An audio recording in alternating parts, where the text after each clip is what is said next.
Pastor Greg with you this Thursday. We're looking at Paul's letter to the Colossians. And we've already been through 2 chapters of Paul's letter. The first one deals very strongly with the fact that Jesus is fully God.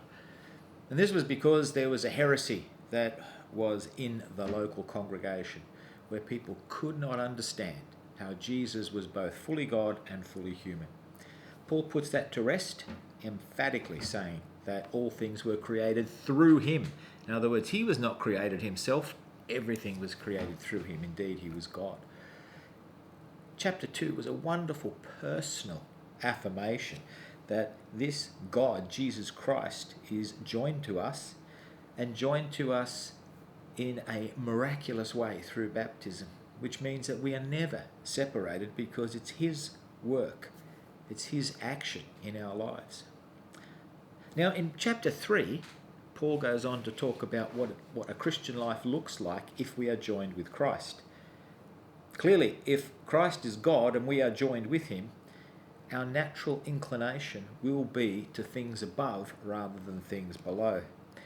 And again, Paul gives us an encouragement or an exhortation to look to Christ. He gives us an exhortation to use our Christian freedom in a way that reflects Christ, who he is, rather than the sinful natures of the flesh that we come into contact with each and every day.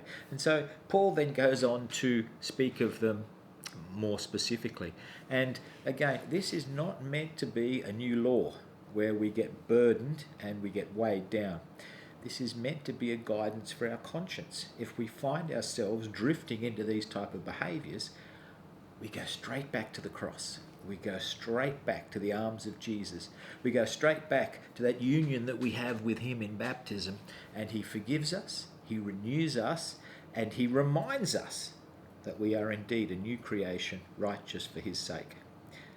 We can begin these instructions, if you like, on Christian living at the beginning of Colossians chapter 3. Since then, you have been raised with Christ. Set your hearts on things above, where Christ is, seated at the right hand of God. Set your mind on things above, not on earthly things. For you died, and your life is now hidden with Christ in God.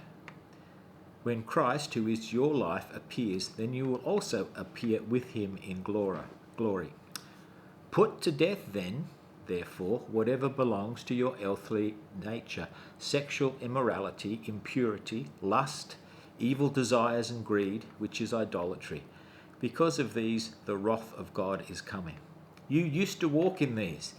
In your life you once lived, but now you must also rid yourself of such things as these: anger, rage, malice, slander, and filthy language from your lips. Do not lie to each other, since you have taken off your old self with its practices and have put on the new self, which is being renewed in knowledge in the image of the Creator. We could reflect on this.